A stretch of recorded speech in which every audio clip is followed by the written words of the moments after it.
time.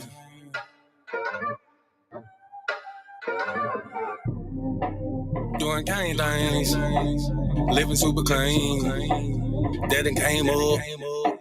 Can't control us. One time for the men doing cane thing. Dead fresh to the T, living super clean. 3 times for my folk that done came up. 4 times cause the man can't control us. 1 time for the men doing cane thing. Dead fresh to the T, living super clean. 3 times for my folk that done came up. 4 times cause the man can't control us. Look at you done came up now.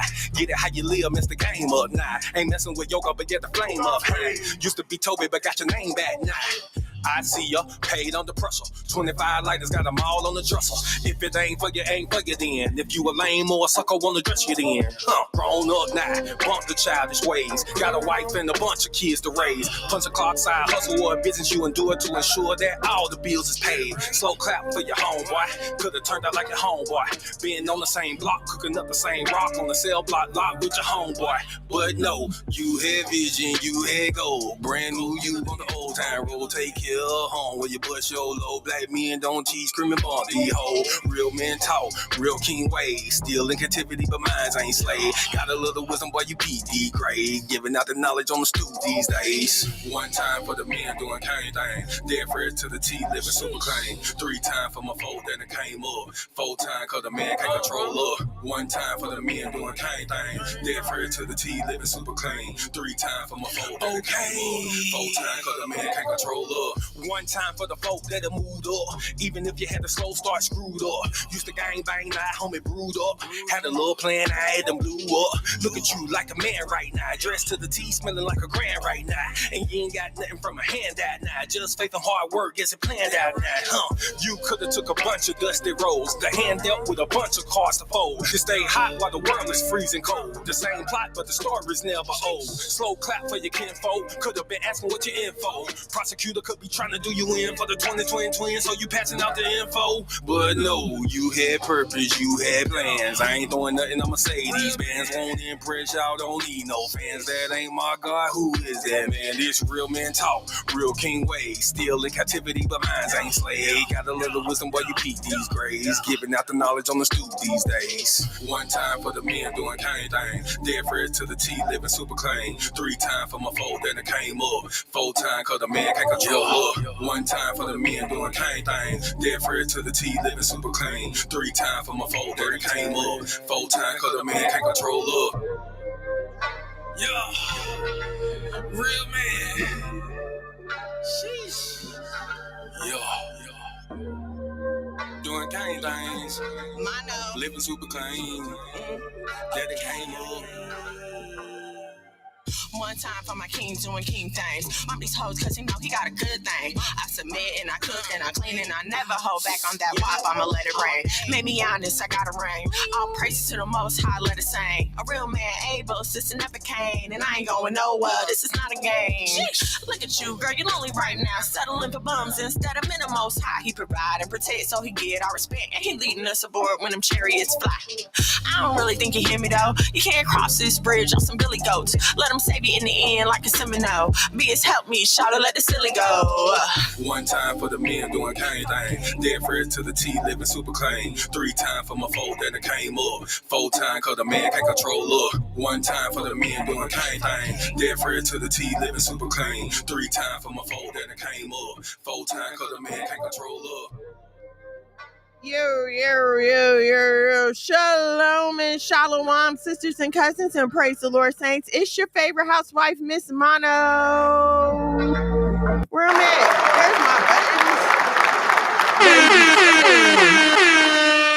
buttons. Good evening to you all. Happy Thursday. Thank you so much for being here with me. I realize you could be anywhere in the world, but you are here with me, even if it's just virtually, and I appreciate that. Thank you so much. Give yourselves a hand.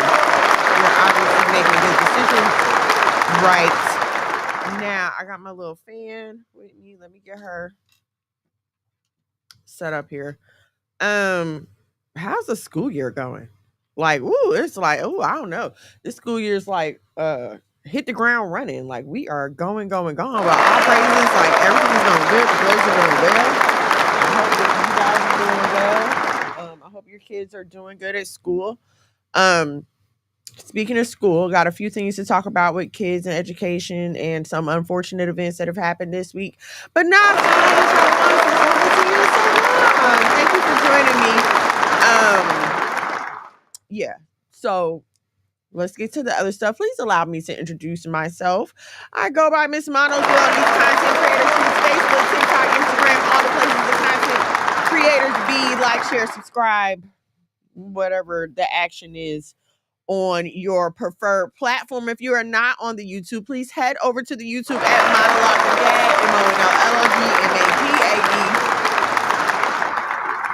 MONLOGMAD. There you can see past podcast episodes. You can catch some visuals. My hair is doing a thing. You can catch some visuals over there.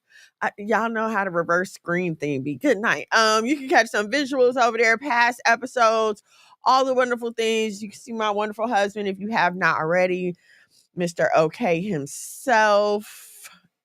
That is at the YouTube at Monologue. All right, shout out to my audience on Nasaya TV. If you have not already downloaded the Nasaya TV app, please go ahead and install your smart TVs, your Fire Sticks, all those good things. I can't keep up with what all is out right now. Okay. So like I don't like talking about sad stuff. I really don't. Like I prefer if we never had to. So I guess we'll go ahead and address this and get it out the way so we can move on. There was the school shooting yesterday in Minnesota, and it was at a Catholic school. Okay. So first of all, yes, we are going to send our prayers to the families that are suffering, to the kids that are going through. What made this school shooting a little more controversial than the other ones, because they're all tragedies, right? But with this one, it happened at a Catholic school, and they were in prayer when the shooting happened, right? So of course now the whole thing is, oh well, the prayers didn't work. He still came and shot up the school. You can keep your thoughts in your prayers because they were praying when they got shot, blah blah blah blah blah.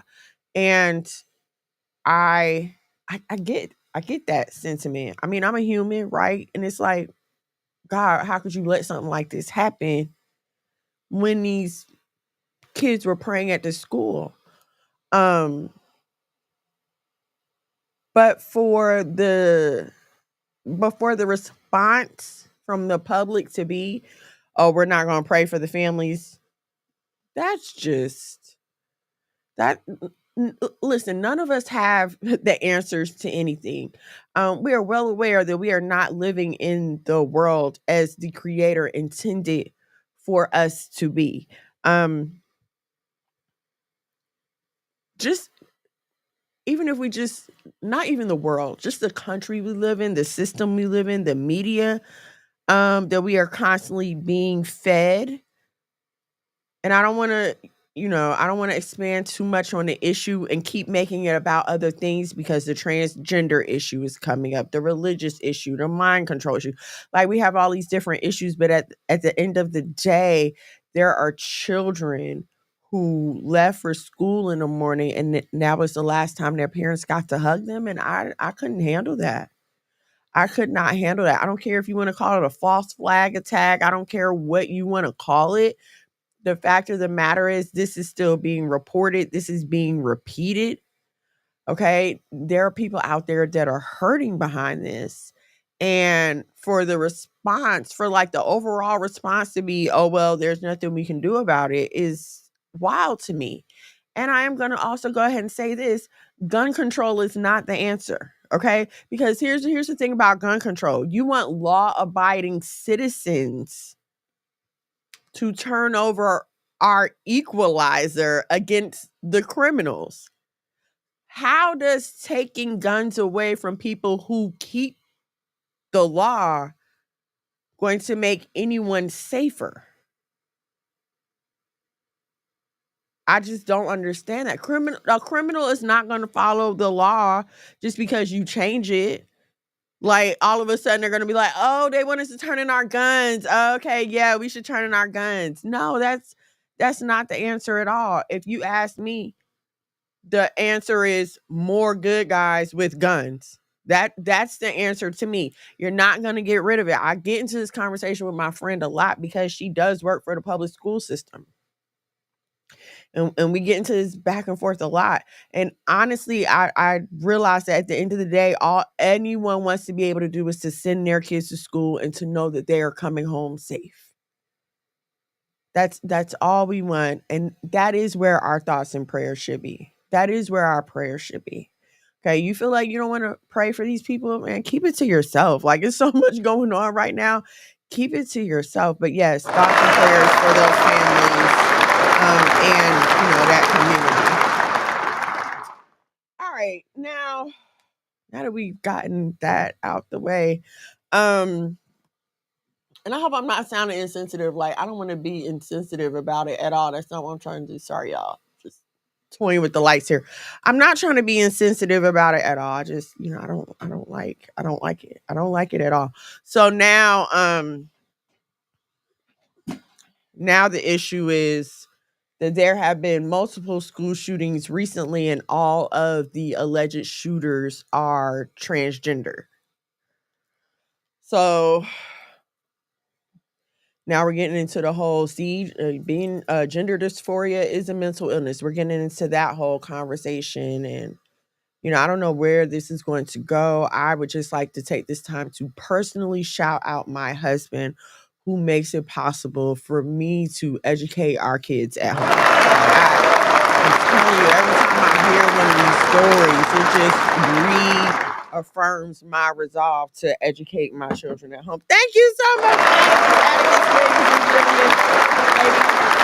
Atticus, can you bring me a spoon? Can you get one out the dishwasher? I ran the dishwasher. Please. Or a plastic one. Thank you.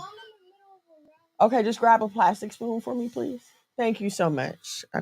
Y'all know I'm putting Atticus to work, but I love my baby. He bought me a straw for my tea, and I can't do nothing with that. I can't do nothing with that at all. Angelina, Shalom, thank you for joining me. Derek Douglas, you have to be able to protect. Derek Douglas, thank you for joining me. So sorry. You have to be able to protect. If you can't have guns, what happens with someone with a gun attack? Exactly, and that's what I'm saying. The good guys are the ones that need to have the guns. There was a shooting here a few weeks ago at a park in Atlanta, and I think one person was shot, but nobody else. Either he pulled the gun out and shot a person, or he just pulled the gun out, and they were able to stop what could have been a bigger tragedy. So good guys with guns is always the answer. I don't care what nobody says. Like, gun control, that is crazy. Gun control is crazy. It's like we're gonna take everybody and tie up their hands only if you submit to it. The criminals are not going to submit. Thank you so much. They don't submit now. My husband, ladies and gentlemen, these people around here love me so much. I love them, but then they love me too. Okay. So yeah, me and my family will stay armed. If I don't even like going into places where I can't bring my emotional support tool. I don't like that. How I'm gonna count on you to defend me? I can't. The police ain't gonna get there in time. Nobody's gonna do anything. I can't expect somebody to come and lay down their life for mine. My husband makes sure I'm very well equipped out here in these streets. He makes sure that the gas is full in the car. He makes sure the car is clean and safe and the brakes work and the tires and all that good stuff. And he makes sure I have my emotional support tool with me. So, you know what I'm saying? Yeah. It just proves the point. Just goes to prove the point. Speaking of kids in schools, I don't know how many of you all have heard about Teacher Bay. I found her old Twitter account. This is nobody I'm interested in following on social media, so it was not a big deal for me to go and find her current socials. And I mean, they're everywhere anyway. All you have to do is kind of just Google it or put it in your TikTok search engine or whatever the case may be, and it will pop up. Okay, but even on her old profile here, okay, and just in case you aren't familiar with Teacher Bay, You'll get it. First thing you see, boom, is a Bible verse. 1 Corinthians 13:4 and 8. Okay. And this is the love is patient, love is kind, blah, blah, blah. And I hate to do this. I hate to say this, but every freaking time y'all feel the stereotype. You put a Bible verse in your bio and then proceed to post pictures like this. The exaggerated hip out. The exaggerated hip out again. Okay, booty, breast, all over the place. And apparently it looks like this was in the summertime when she was taking these pictures. Okay, here we go. Perfect example of a picture of her in a classroom exaggerating the hip again. Okay. Listen, another reason I'm glad I don't send my kids to school. We've got y'all. I'm concerned for this lady. I'm not concerned for her. I'm concerned for the kids in her class, because why do little young boys have to come to school? And I'm assuming it's a brightly colored class, so we're going to say elementary. Looking at the carpet here, they still have the alphabet on the carpet. So let's say kindergarten, maybe first graders. Listen, I have a 7-year-old and a 10-year-old. Okay. Derek, actually, yes, we're on YouTube right now at Monologue McGad. Let me find here we go, right here. We are on YouTube right now at Monologue McGad, MONOLGAD. So go on over there, like, share, subscribe, turn on your notifications, all that good stuff. So okay, listen, I have a 7 and a 10-year-old. Okay. And they very much know that they like girls. Like, they understand that they like girls, and they are aware of their feelings toward women. Okay. Not only that, my husband and I are very affectionate in front of our children. They see us hug, they see us kiss, they see their daddy grab my behind. Like, they know what certain body parts are for. We gotta stop acting like she's not sticking out her butt and her breasts and her boobs to be attractive to males. Okay. And then y'all gotta stop acting like you get to pick and determine at what time these boys and their feelings and urges wake up, especially when they're being provoked by a teacher who is coming in dressed provocatively. And I know what you're going to say. How is she dressed provocatively? You know how y'all like to do. She can't help that her body is like that. No, but she can cover that mess up. She can cover it up. I dress a certain way when I'm with my husband that is different from when I'm alone. When I'm alone, I will have on a longer shirt, a longer sweater, a caftan, something that is going to cover my behind. Why? Because I know it can cause a problem. So I'm going to keep it covered when I'm not with my husband. I'm so tired of y'all nasty old heifers getting out here and praying over our young boys. I'm tired of these boys can't even go to school to get an education without being assaulted by your body. Keep that mess under wraps. There's no listen, you want to be a OnlyFans hoe, an Instagram model, do that on your own time. But the whole making it teacher bae thing, and if you look at the pictures that are floating around of her currently, she's dressed the same way in front of these classrooms. She's standing in the door. In one picture, she's standing in front of the door with a tight skirt on, a sleeveless top, and then those horrible, I call them streetwalker shoes because I hate them, but those horrible square toe stringy sandals that you lace up the calf. I've never seen anybody wear them horrible hoe strollers in a professional environment. Why is it okay for you to wear that in front of kids? Put these teachers on a dress code. You so worried about the students and what they're doing. Put these teachers on a dress code if they can't figure out how to conduct themselves in front of children. Do y'all not doing background checks anymore? Start checking these. Listen, stop letting hoes be teachers. That's it. Stop letting hoes be teachers. Stop it. Check their social media. If they out here dressed like a trollop, no, you can't teach here. I don't want my kids exposed to that. Well, that's not fair. I deserve a life too. No, you decided to be an example for young minds. You keep your private life private. You can't be a hoe and a teacher. You can't be a hoe and a teacher because that's all she's trying to do. She's trying to use the school setting to sell her sexual fantasy. And in a country where pedophilia is at an all-time high, and again, as per usual, it's the Black women supporting her. It's Black. She look good. Y'all just hating. It's not her fault she got a body. Nobody's blaming her. But if I come outside with my dog and my dog get to biting people, I can't say it's not my fault my dog got teeth and y'all just happen to be standing here. No, you're going to tell me control that dog. Well, surprised she didn't have Proverbs 31 in her bio. That's her go-to. It is, right? Oh, virtuous woman. You're absolutely right. Derek, thank you for flipping over to the YouTube.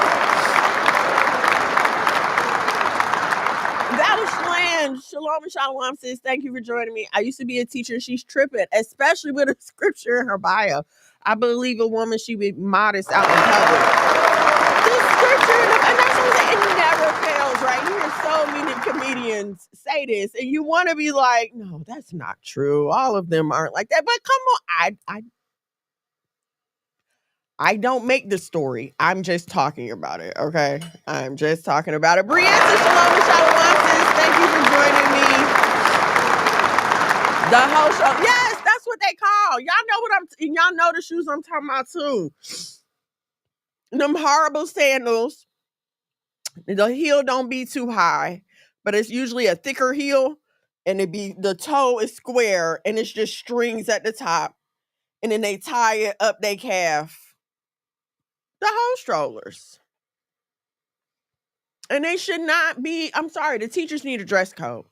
They do. You don't know how to conduct yourself. You need a dress code. And see, we want to complain, right? When people want to come in with authority and dictate a certain level of modesty. But when you see stuff like this, it's kind of like, well, how can you blame them? Right? Like, I don't know if you guys have seen Handmaid's Tale. I love Handmaid's Tale.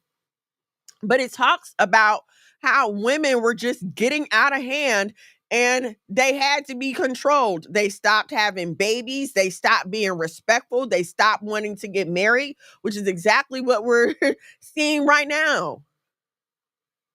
You want to be strong, independent women, but you don't know how to conduct yourself in front of children. And this just goes back to what I was talking about last week. You don't care enough about these kids. Why are you a teacher? Why are you an educator? I thought you became an educator to positively influence, to uplift, and to support the next generation that's coming up behind us. But that does not look like what's going on here at all. And it concerns me because, like I tell y'all a lot of times, I'm old enough to remember when you could hear a crime and know what race committed the crime. Right? Like I can remember watching the news and you would hear about a murder and, well, it's a Black person. Okay. You would hear about a kid being kidnapped and they would show the picture and, yep, it's a white person. Here they go. Something happened to a kid. Yep, it's a white person. Here they go. But now, I remember when only white teachers was having sex and having babies and marrying their students. But now it's the Black teachers doing it too. And if she's not sleeping with a student, she's on her way. She's on her way. Don't put her in a high school. She don't belong in an elementary school. She don't belong around kids, period. If she's in Atlanta, go on, take her down to Fulton County and get her little stripper license and put her where she really wants to be. Put her where she wants to be. Right. You worked in the public schools, and I'm sure you never went to school dressed. There's no reason for that. Take us back to the time of formal attire. Okay. Look, okay, that's gonna get us into my topic. So let's go. My baby made me some tea. I'm waiting for it to cool off because I want to sip it so bad. He loves this cinnamon apple tea. My mom gave it to him one time, and ever since then, that's it.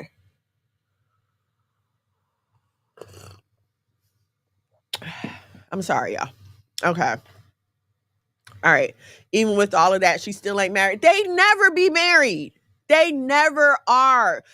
That profile was from 2016. It's been 9 years. You've been showing your boobs and shaking your butt on social media, and you still out here single, still teaching. That's what's crazy. Your life ain't changed at all. That doesn't make any sense to me. Handmaid's Tale, yes. I cannot wait until they come out with the prequel. I think it's a prequel or sequel or whatever. I cannot wait for that. My mom has been a teacher for 40 plus years, and the way these young people dress is it is ridiculous. And then not only that, but what kind of example are you setting for the girls? Not only are you hypersexualizing these boys, you're also hypersexualizing these girls. I was watching Abbott Elementary, and I know it's a comedy, right? Haha. But we started it all over from season 1, episode 1, because it's on Max now, if you want to go watch it. And in the beginning, one of the teachers says, sometimes we're like a second parent, or sometimes we're their only parent, okay? And you understand this being a teacher. You're supposed to know the community that you're working in. Bump all that. Being a Black woman, you understand how life can be for some Black children. I'm sorry, this woman is a predator. Her and other women like her are predators. If you are not ready to be in a motherly, nurturing, matronly role, then you should not be an educator. Go and work in the cafeteria or something. Like, just pick another profession. But if you're not ready to be in a motherly role, you should not become a teacher. All right, so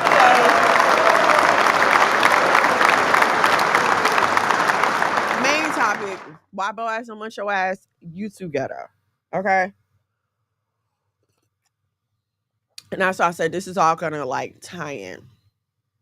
So, a few days ago, I was watching a video on YouTube from a financial guy, and he was talking about this something called prole drift, not pole drift. Prole drift, PROLE, as in the protilliterate, y'all history people, help me out. The proliterate class, the working class, okay? And so in the phenomenon of the prole drift, behavior from the upper classes starts trickling down to the lower classes, right?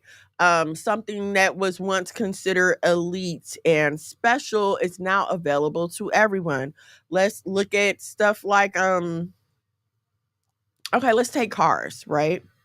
When a car first comes out, it's a 2025, 2026. This year will be a 2026, right? And only the rich of the rich can have it. It's top of the line, Rolls Royce, top of the line, Bentley, whatever. Only the elites can have it. All right.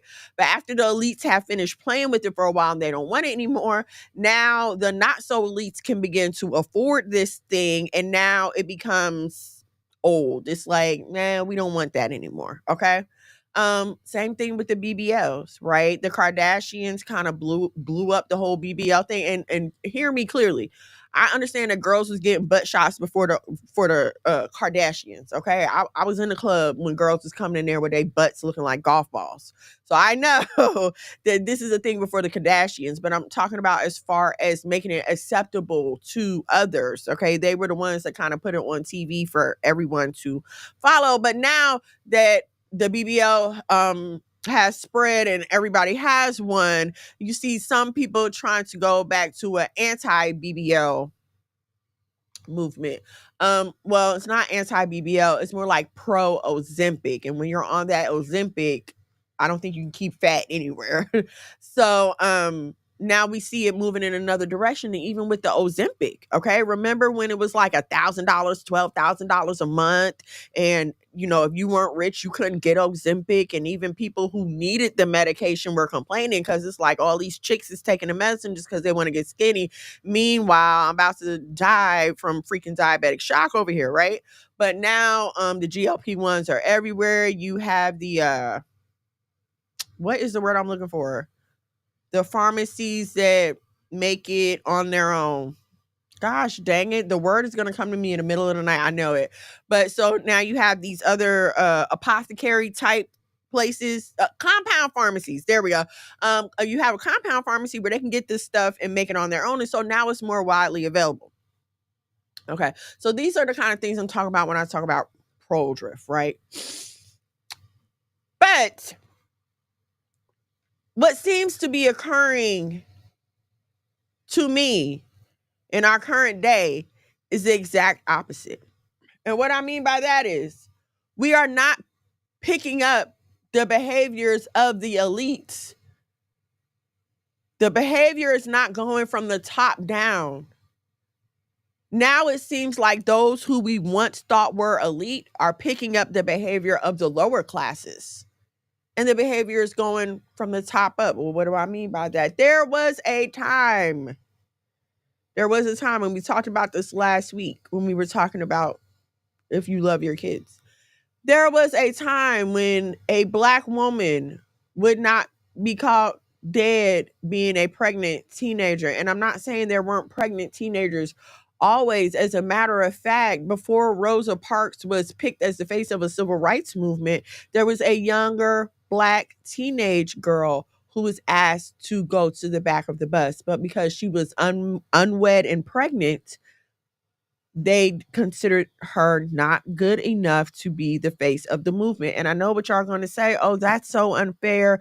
That's so unfair. You only think that's unfair because you live in a world now where you believe that anybody should get to do whatever they want to do and everyone should be treated the same no matter what. And you have an issue with respectability politics. But I'm here to say that we have got this all wrong. We have got this all wrong. We have to go back to having boundaries. We have to go back to having law, and we have to go back to having order.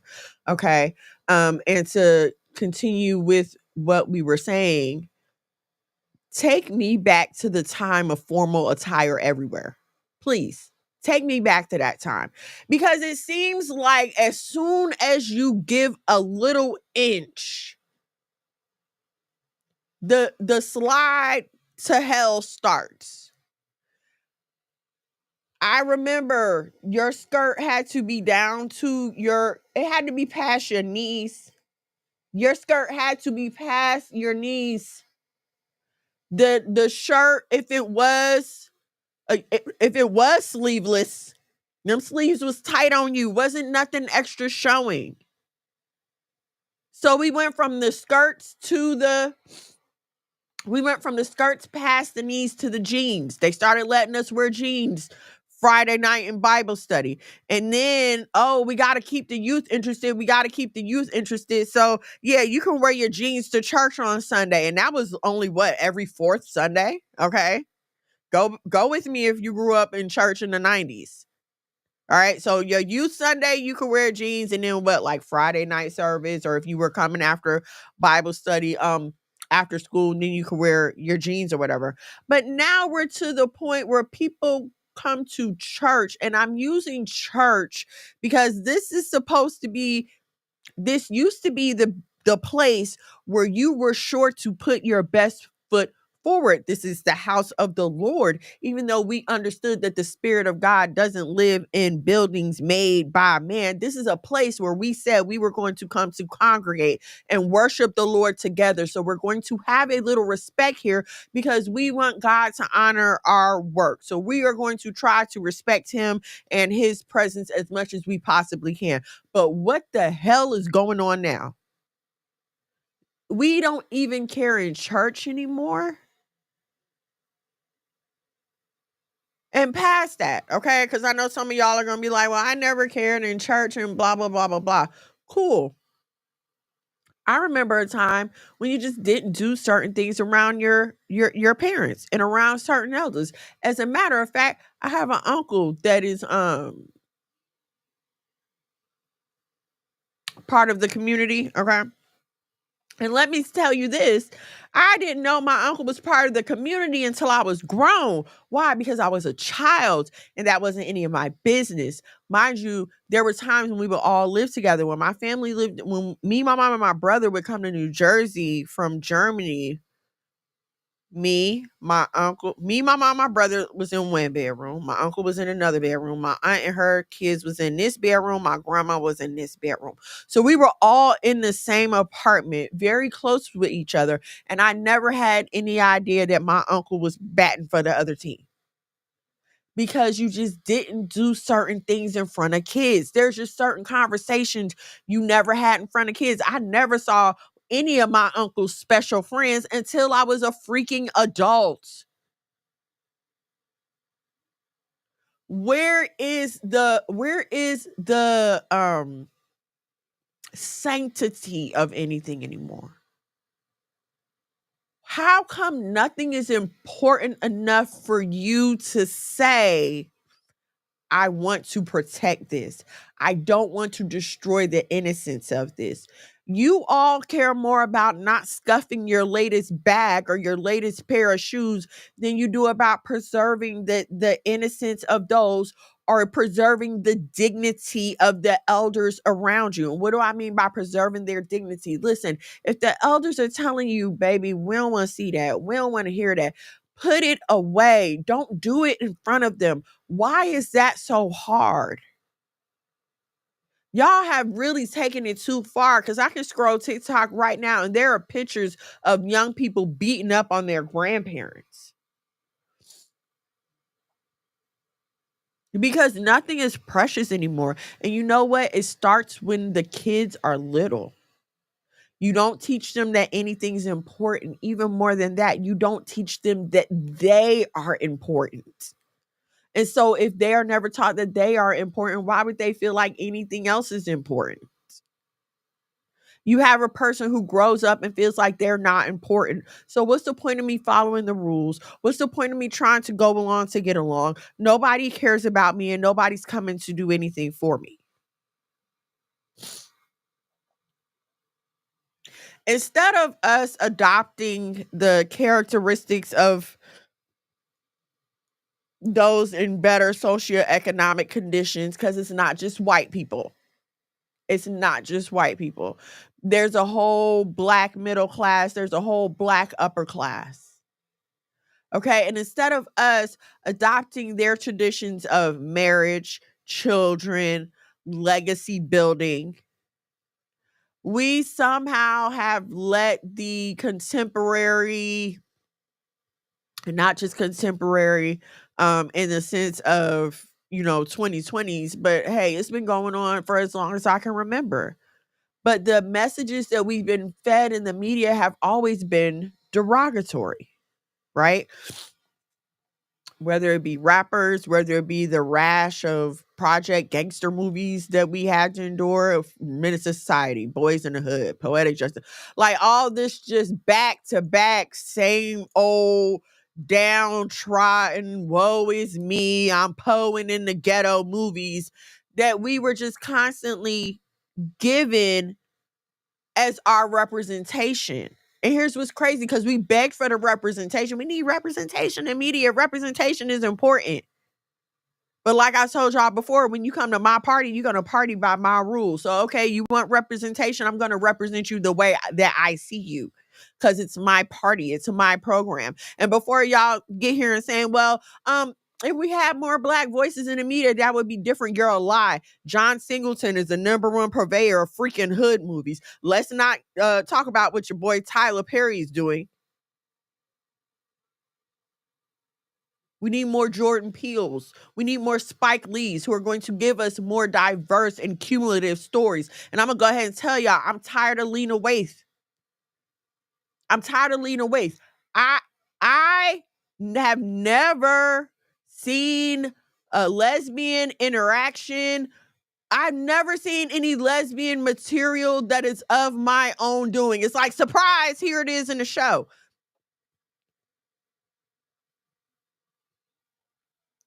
And here's what we fail to understand. Anything that has a production behind it is romanticized. This is why we could watch TV and see quote unquote homeless people on movies and in TV that look nothing like the real homeless people in real life. Why? Because if I show you the real, you're not going to watch it. If I put too much reality in here, it kind of breaks the fantasy. It kills the direction of where I'm trying to get you to go. So I can't have it too crazy. I mean, listen, I told y'all I love a good period piece. Gilded Age. I don't even watch Bridgerton anymore. Don't even get me started. But like Gilded Age, Game of Thrones, Chief of War, just to name like a few of the recent ones that I've enjoyed, right? Every time you see these people, they're clean, they're pristine, their clothes are clean, their hair is done, and they're all shiny. But when you go back to read about how they really lived back then, they were only taking baths once a year. They didn't have any hygiene or sanitary cares in the world. In fact, I just like came off a deep dive about how the European queens thought that lice were a sign of God's blessing. So they would walk around with the lice falling out their hair and on their faces. One of my favorite places in the world, the Palace at Versailles, was built in the same century as the Taj Mahal. Yet and still, the Palace at Versailles, they could not figure out how to do the plumbing when the Taj Mahal had multiple stories of plumbing at the same time.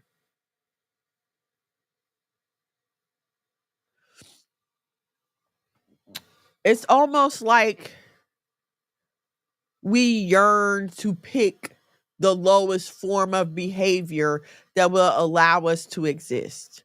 And there was a time when people who took this route were shunned and they were outcast because it's like, okay, that's not where we're going.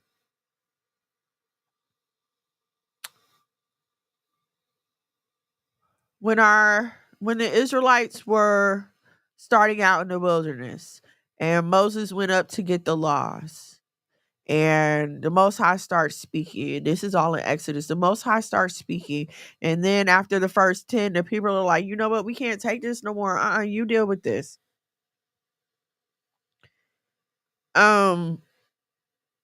It's kind of like how we are today with our low attention spans. It's kind of how you have to, nowadays, you have to put everything visual. You have to make everything bright. You have to make everything colorful, or else people aren't going to want to pay attention. You know, one of the most stressful things about doing this show, trying to figure out something that's going to hold people's attention. Because if it's not fast moving and it's not glittery and it's not absolutely fun and it's not simple and it's not something I can digest in a few seconds, then the people are gone. We're at a stage in time right now where even people who seek to educate have to always make sure they are entertaining in order to keep people's attention.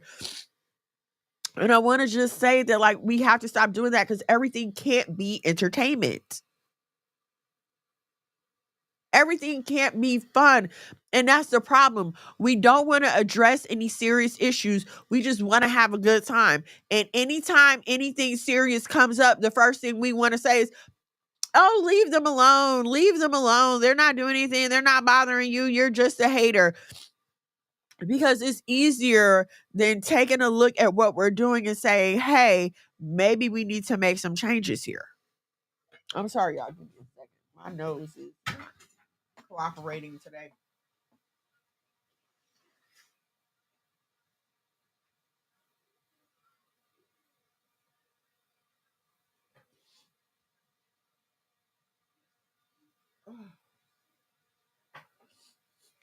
Sorry about that, y'all. I told y'all my basement allergies be acting up. Like, share, subscribe, turn on your notifications so you know when we go live here.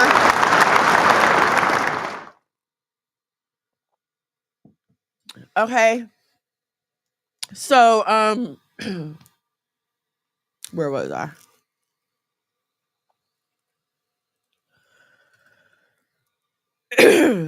So yeah, so they're at the mountain, and God gave Moses the first 10 commandments: thou shalt not, thou shalt not, thou shalt not, blah blah blah. And then the people are like, hey, this is too much for us. I would imagine it's it's like you get up and you start introducing yourself. And because your introduction is not sparkly and shiny, everybody just kind of starts walking away and leaving. And that's what we do these days, right? We'll flip on something. And if it's not shiny and sparkly right at the beginning, we're more than likely to leave. I understand why. Okay, let me finish that story. So, they're like, "Hey, go get the rest of the commandments. We don't want to hear this anymore." So Moses goes and gets the rest of the commandments. Meanwhile, you have some who choose to come down and start to worship idols. They had their priests build them a golden calf, and they start worshiping this golden calf because they didn't have enough patience, attention span, interest, desire, or whatever to stay and listen to the thing that was meant to build them up. I'm going to go over here with this thing that's shiny and glittery and makes me feel good right now. We cannot say in the Black community that we are often given people to look up to. We can't really say that. We're not often shown a wholesome Black family. We are not often given a show with a mom who's submissive and listens and cooperates with her husband, who's out here working full time and providing for the family. And they have a son who is very much a man. He likes girls. He's very sure in his masculinity. And they have a daughter who's very sure in her femininity, and she likes boys. And her daddy's trying to keep them away from them. And we don't get this often. The Cosby Show in that era may have been the last time. Okay, no, Moesha. Okay, so like the late 90s.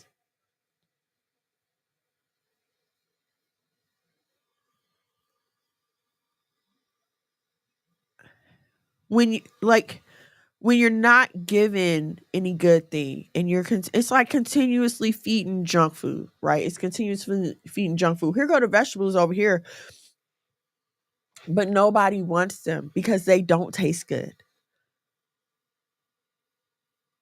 Living right is not always fun. Holding up a standard does not always taste good, right? They say that the things that are good for you are often not good to you. No, it's not always easy to be mindful of how you present yourself. No. Yes, it is going to take some changing of your mind because we were not taught to conduct ourselves in that manner in general.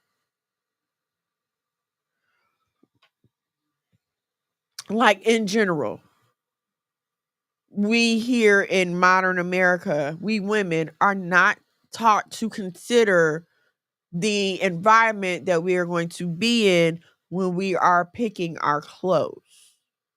In fact, we have been told that it is everyone else's problem how the way a woman may dress makes them feel.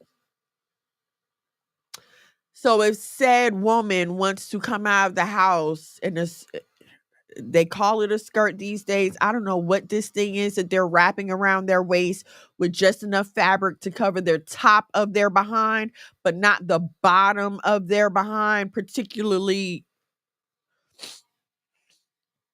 the entire crack is hanging out. You're walking around. You're sitting in seats that other people have to sit in. You're going to family places where people with children have to see how you are dressed.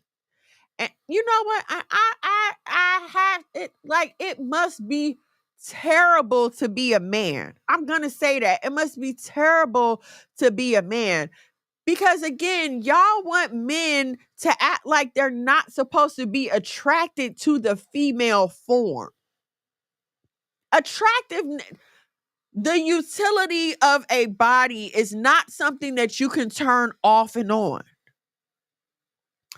I can't decide that, okay, I want to show my breast and I want to show my behind, but I don't want them to be sex objects right now. So I'm going to flip some kind of imaginary switch and the whole world is going to be able to look at me and say, oh yeah, those are just boobs. They're just boobs. That's just her butt. It's just a dookie maker. It's nothing.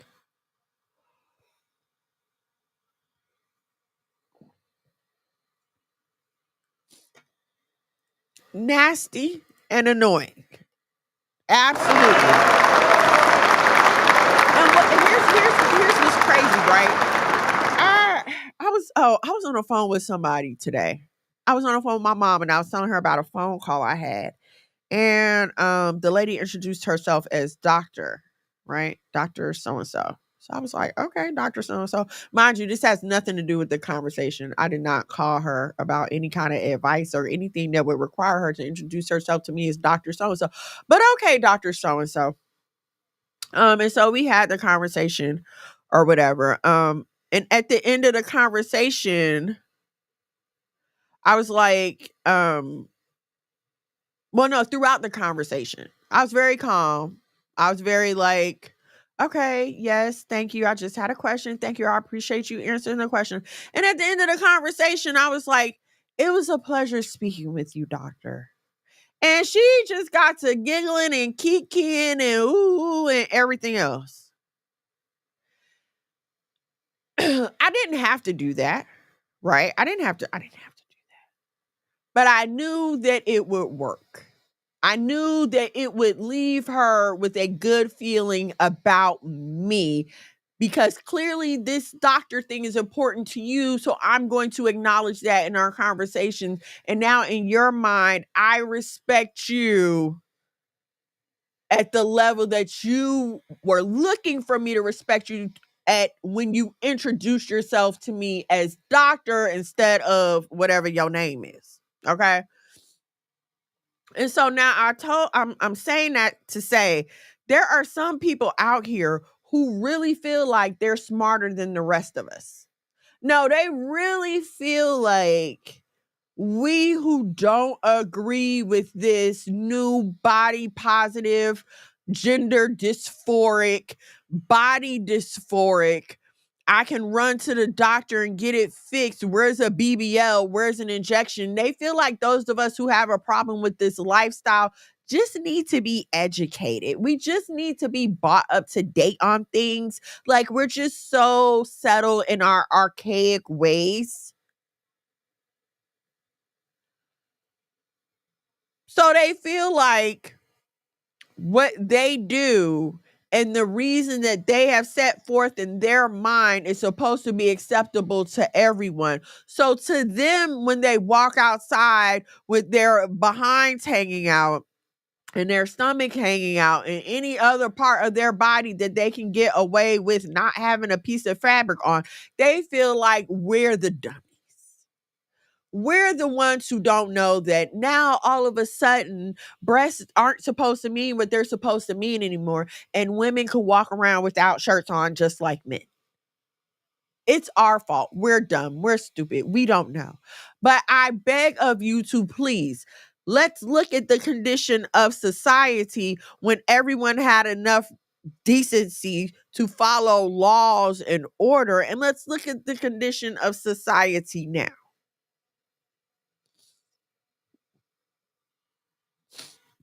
They out here worried about the birth rate. They're worried about the population falling. And I know we black folks like to sit up here and cackle talk about that's just them white folks. That's just them white folks. It's not just them white folks when we leading abortions. When black women leading abortions, it shouldn't just be the white folks concerned about the birth rate. We should be concerned about that too. But we're so busy being body positive and sex positive. There's an organization called the Theosophisis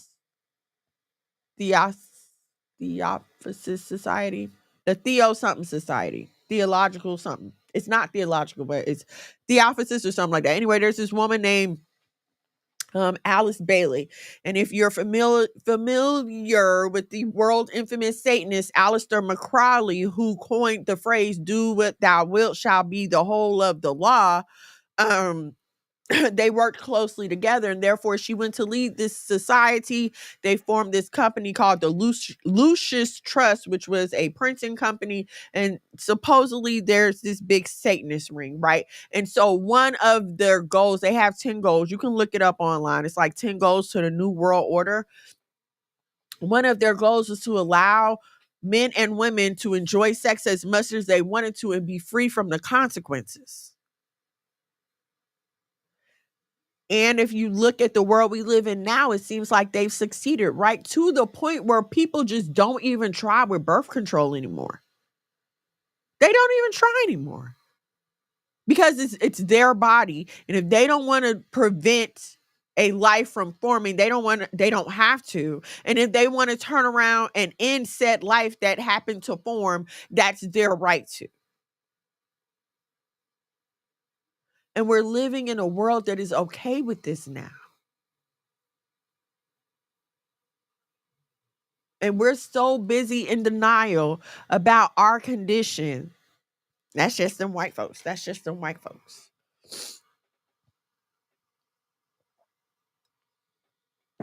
I was I was watching this documentary on Netflix called Titans. Titans, the builders of Wall Street. Hold on, let me read these comments. I'm sorry. Right. And get mad when a man they don't like starts looking. Exactly. Now all of a sudden he's a creep and he's a perv. But if a man was walking around with his schlong hanging out and all the women was looking, and see, that's what gets me, right? Because if a man does something that's interpreted as sexy, the women respond in such a manner. Oh my God, he's so fine. Ooh, look at him. Ooh, I shouldn't. Ooh, look at this. Ooh.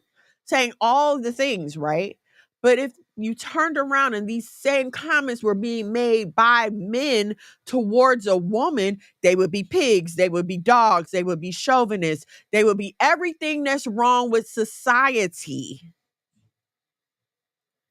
But it's okay when they do it. And it's crazy to me.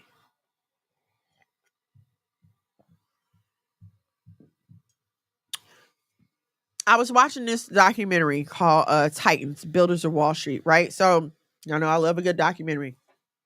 So it goes all into the Morgans, the Carnegies, the Vanderbilts, and their stories. It starts right before like right before World War I, the Great Depression, and it talks about this. And while they're telling the story, they're talking about how each man trained up their son, especially the Morgans. You know, J.P. Morgan Chase, the progenitors of that multi-trillion billion dollar at this point banking conglomerate. Okay. So from the beginning, when the first JP was a banker, his whole goal was to train up his son to continue in the legacy. And then you see the son, and he his goal is to train up his son to continue in the legacy. So you see this being passed down from generation to generation. Every father made it their point to have multiple children And then the oldest son out of those children was appointed to continue the legacy, right? So I'm watching this, and we've watched JP Morgan Chase exist for hundreds of years now, right? Then I was scrolling and I saw a article about Madam CJ Walker and the one daughter that she had. The one daughter that she had. And now, just in case you don't know, Madam CJ Walker is the first Black woman millionaire, honey, as they will proudly remind you over and over again. She made her money off the back of Black women's hair care, okay? She gave us the pressing comb, I believe. And, she did her thing, right? She only had one child. That child turned out to be in the community and never had any children of her own. She adopted a child, right? But before she died, she kind of blew her mom's whole fortune.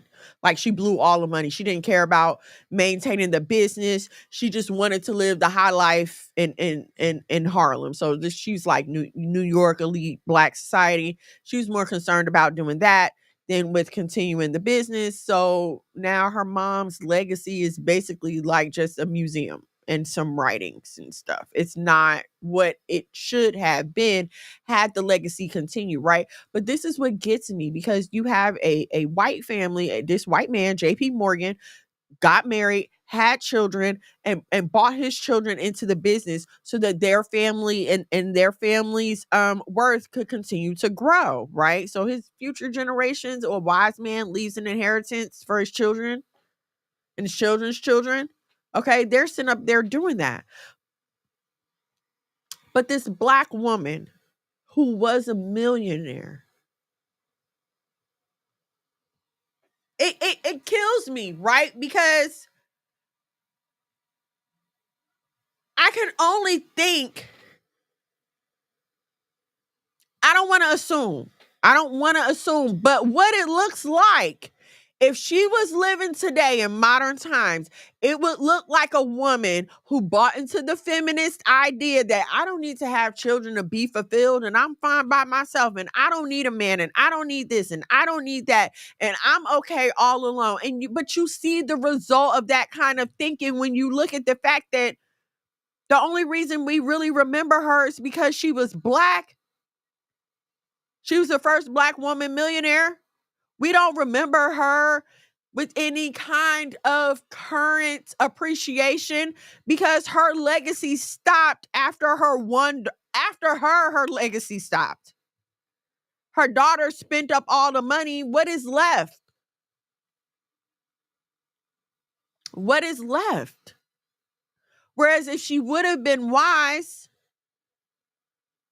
married a good godly man, and had children, who knows the potential? I mean, she could be out here competing with the Bronner brothers of the world. Black hair care could have been a reality. You understand what I'm saying? This is before relaxers, sew-ins. This is before all of that.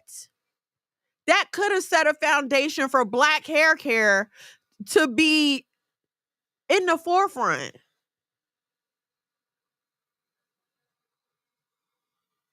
But instead of us adopting the behaviors of those in better socioeconomic conditions, we choose the behaviors of those who are either around us or below us. When I was reading about the feminist movement originally, there were women who were not with they weren't with it. They said, we're fine. I'm at home. I stay at home. My husband takes care of me and I take care of our children. I'm not trying to go to work. What is this? And again, picking up horrible behavior, because while poor white women were begging to get into the workplace, poor Black women were never stopped from working. So why would a fight to be forced to work be Black women's business at all? Instead of, let me tell you what really, one of the things that did it for me, working um working with doctors, and especially working with my last doctor that I worked with very closely, and just hearing how he talked about his day, but always noticing that his wife was home with the kids. She was home to make them breakfast. She was home to get them off to school. While the kids were at school, she was at the gym. She was at Target. She was doing their grocery shopping. She was working whatever little business they had a room in their house. I mean, they had many rooms in their house, but there's a room in their house, and this is particularly supposed to be her office. So whatever business she was working at the time that they did their taxes, they just put it on their taxes so they could write off the square inches of the room. I mean, like, I'm hearing about this woman living this absolutely lovely life of leisure where she gets to do lunch on a Tuesday whenever she wants to, while I'm sitting up here working, suctioning, passing sponges, cleaning instruments, and letting this man tell me what to do, right? And then as I grew with the company, I was able to peek into their finances, and I see you're making over $1 million a day. Now I'm looking at my paycheck, and I'm looking at my kids, and the fact that I can't be there with them, but I got to sit here and listen to you tell me about how your wife gets to be such a great mom while I'm sitting here breaking my back to help you support your wife so she could be a good mom. Are you freaking crazy? Why do I want to keep being here? Let me go get me a husband so he could go and I can stay home and be a good mom. But instead of us looking at those who are doing better than us and adopting their behaviors, we'd rather look at the angry woman who's sitting right in a cubicle next to us and try to figure out, oh my gosh, how is she being such a great single mom? Let me go out here and be a single mom too. That's right, girl. We don't need no man. And what's crazy is, instead of y'all figuring out how to compromise with a man so you can have a whole and fulfilled relationship, you'll go out here and build a fake community with a bunch of cackling hens. It does not make any sense to me. You're being influenced by the wrong influencers.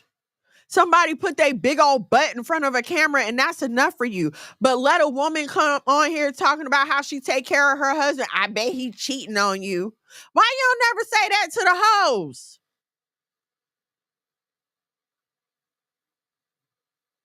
How come you ain't never, where is the warning for the hoes? Why is it never, girl, them men don't love you. Hey, they just using you. Hey, you shouldn't be doing this. You know they don't really mean none of this. Why you don't warn them?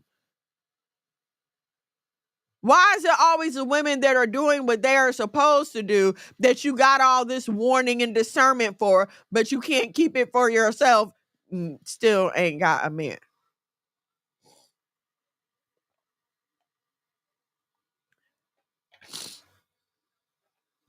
I started hiking with my daughter, and we joined this I joined this black hiking group. It's called Black Hikers United. And one of the common themes in the group is how black people tend to have this idea of white people stuff. Like stuff only white people do. And please hear what I'm saying. I'm not here. This is not let's glorify white people speech. No, that's not what I'm saying. They just happen to be the biggest representative of a better social economic class to those of us who do not know better. I'm very well aware of the black upper class. I live among the black upper class, okay? So I'm not saying that black people can't do great things. That's not what I'm saying. I'm not even saying that black people don't hike, because yes, we do. But again, the common thought among most black people is, oh, that's something only white people do. We have got to get out of this mentality that, oh, that's not for black people. Everything is for black people. The earth is for you. The earth is for you. You were made from the dust. You go outside and the sun energizes you. It does not burn you. Well, I mean, if you stay out there too long. But the initial reaction of the sun is to energize you. We always like to talk about how we're so connected. We're the original people. But yet we keep falling for lies.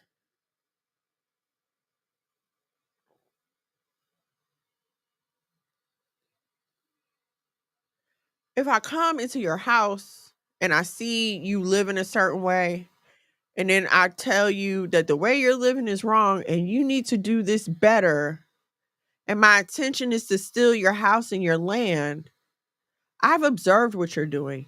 And I know for a fact that the way you live is better, but I'm going to make you think that you're inferior. Something must be wrong with you if you need to take all those showers.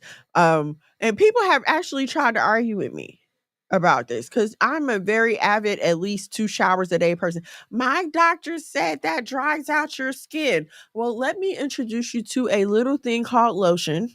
Okay. You know, they make body washes with moisturizer now, but these people will find any excuse not to admit that, yeah, I need to be washing my behind more often. So much to the point that they will look down on those who do as if we're the ones that are doing something wrong here. As if we're gross for using washcloths. We're gross for using towels.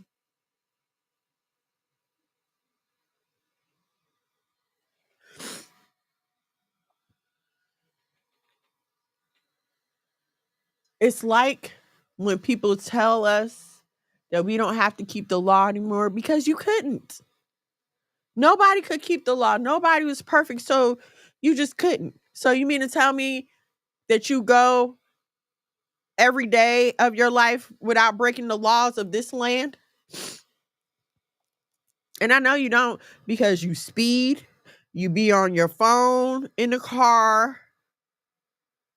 You don't move out the way for when you hear sirens. I see that happen on the road too many times. You don't move out the way for the police. You don't move out the way for the ambulance. You probably cheating on your taxes. But for some reason, they won't get rid of this pesky law. Like America is not throwing away its laws, even though it's being proven every day that people can't keep them. Look at the jails.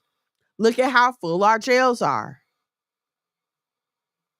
If there's one place that it's evident that people cannot keep the law, it's with the amount of people that are in jail, but yet and still they won't do away with the law. You know how crazy they are about the law? It's so crazy that states will legalize marijuana, but not the federal governments. The direct subjects of the federal government are saying, hey, you know what? These people are going to smoke this weed anyway. Let's just let them do it. Let's just regular, whatever. They've come up with a way to allow people to do the thing that was once illegal. And even on top of that, the federal government is like, no, we don't care. So why do you feel like that? Oh God, I can't keep the laws. It's too hard. It's too hard for me. It's an excuse for you not to have to do it. When you are in school and okay, I was taking anatomy and physiology, right? And I was doing good at first. I was doing good. Like first couple of tests, I got an A. Didn't even really have to study. Might have got a B. Didn't really even have to study. I loved the class. It was intriguing. The professor was cool. Like he was interesting. So I loved this class. I'm like, cool. I got this in the bag. I got this class. I'm not going to worry about it. It's going to end with an easy A. Got to that third or fourth test and I got a D. When I tell y'all I collapsed, I called my mama. I was crying. I was questioning my whole life. It was, oh my goodness. I went to the teacher. It was just terrible for me. Like, how? I thought I had this in the bag. I had been doing so good. I could have chosen at that moment to give up, right? Because apparently I'm not getting this. A D is so close to an F. I consider that a failure. So apparently I'm not getting this. This ain't working for me. And I could have given up, but I did not. And I ended the semester with an A in that class, right? But if I would have taken the attitude that some of you all have toward the word of God, at that first D, I would have been like, well, I can't do it no more. Nope, obviously I can't do it. So God, we're going to have to come up with something else. Like, this is not going to work for me. Some of y'all will play the lotto day after day, year after year, month after month. Not one time do you ever say, you know what, I'm not hitting this. Maybe I should stop. You keep feeding that machine and feeding that machine and feeding that machine, don't you? But you can't give the same consistency to keeping the law and the standard of the Most High in your life. You're going to have urges. The Bible said don't have sex until you get married. It didn't say you wouldn't never want to have sex until you got married. You're going to find food that tastes good. The Bible did not say that you can't eat. It said don't eat too much.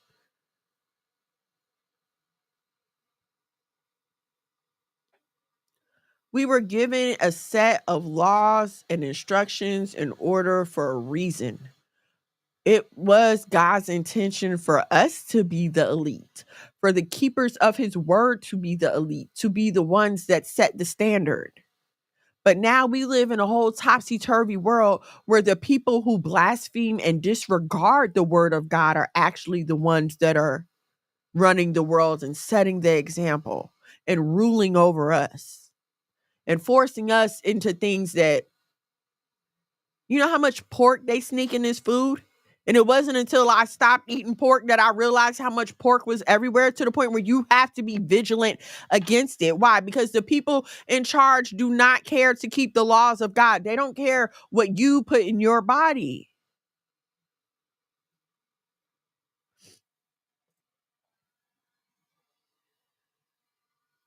The people who run social media don't care about your soul. They just care about what's going to get the most attention.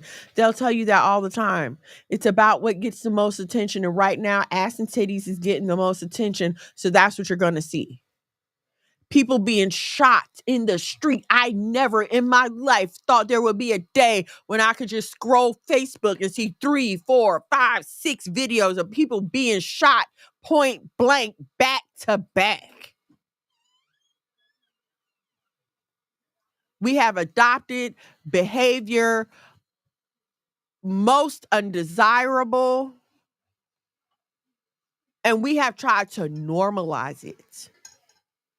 We have rationalized it to the point where we make jokes about it. And I get it. Laughter is a coping mechanism, and laughter is a tool and medicine and all that good stuff. But we are at the point where we are making jokes about our own destruction. We're cackling and kikiing about AI. AI is destroying the economy as we know it. But we're just over here laughing and chuckling and having a good time. And as long as I can flick my stories and see somebody is out there having a good time, so I know somewhere it's possible, even if it's not just me.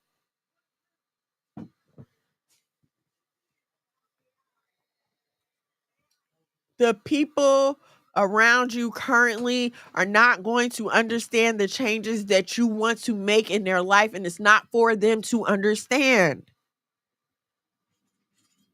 The upper class does not try to appeal to the lower class. It's always the lower class begging the upper class to let them in. It is easy to move downward in any direction. Socially, economically, it's so easy to move downward. So easy. And it's so easy for them to make you think that your dissension was your decision. People can't afford rent nowadays, so they're living in their vans. Oh, look, let's get some influencers on social media, and look how cute it is to be homeless. And it's so much so that they have changed the word from homeless to unhoused to take away the severity of how real homeless people are living. I hate the term unhoused because that could mean anything. I could be living in an apartment and you could say I'm unhoused. Homelessness is homelessness. And if you're not choosing to be homeless, it's a miserable and horrible existence. But we've been fooled into thinking somehow that living in an RV and stuffing all of our belongings in a box is living. That's an adventure. They used to call that vagrancy. It's vagrancy. Having to work 2 and 3 jobs is not a side hustle. You're not a boss babe. Being out here committing ID theft. I'm talking to you, Scam Lana. Committing ID theft during the day and then shaking it at the blue flame at night does not make you a boss babe.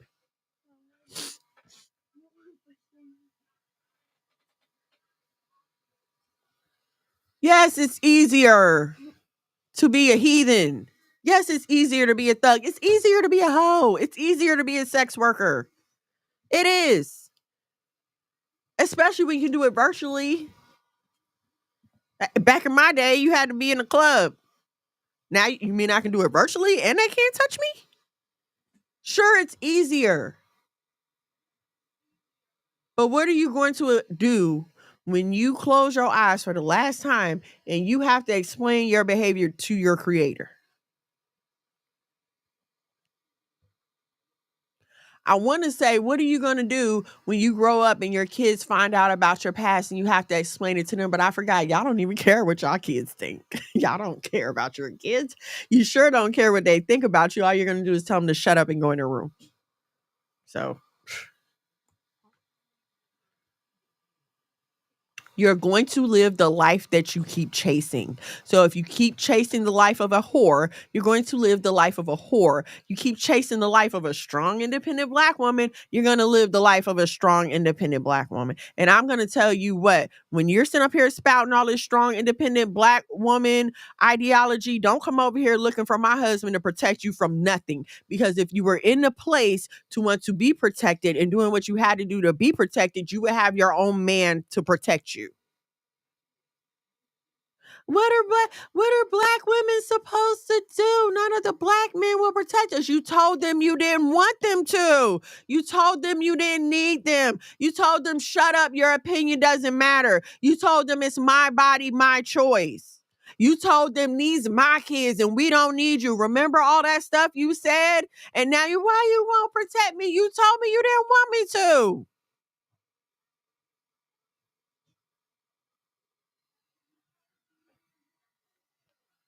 No, I'm not signing up my husband to put my family in jeopardy because you want to go out here and act a fool. Protect Black women. Protect yourself.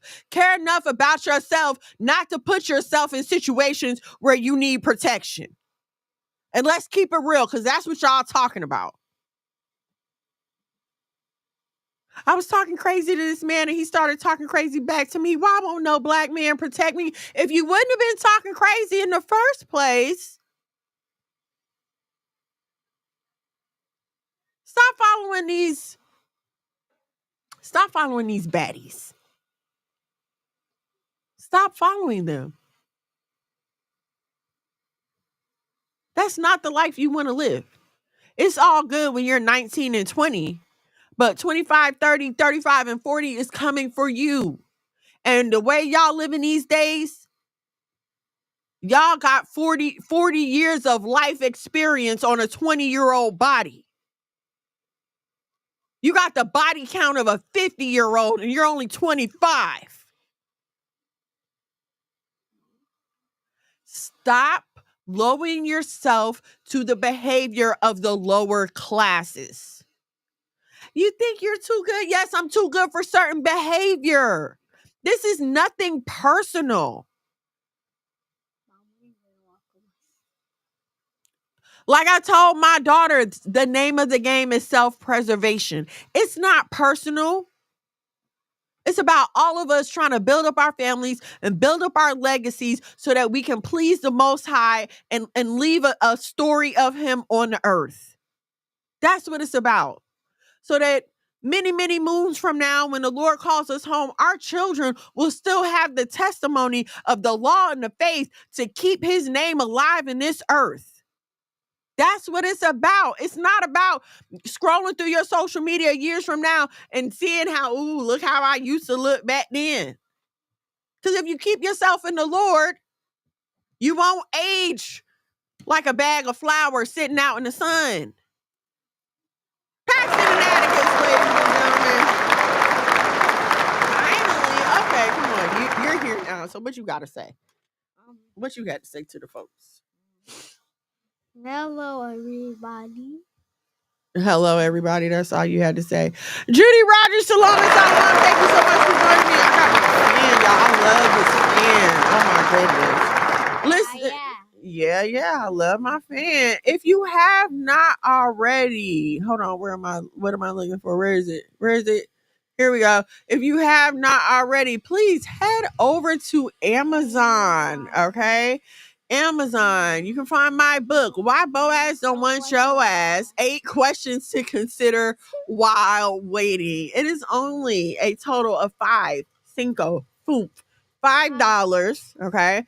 If you have a Kindle, you can download it on your Kindle already, or you can download the Kindle app on your smartphone, and then you can download the book so that you can read it. If you happen to pick it up, go ahead and leave a review. Let me know what you think.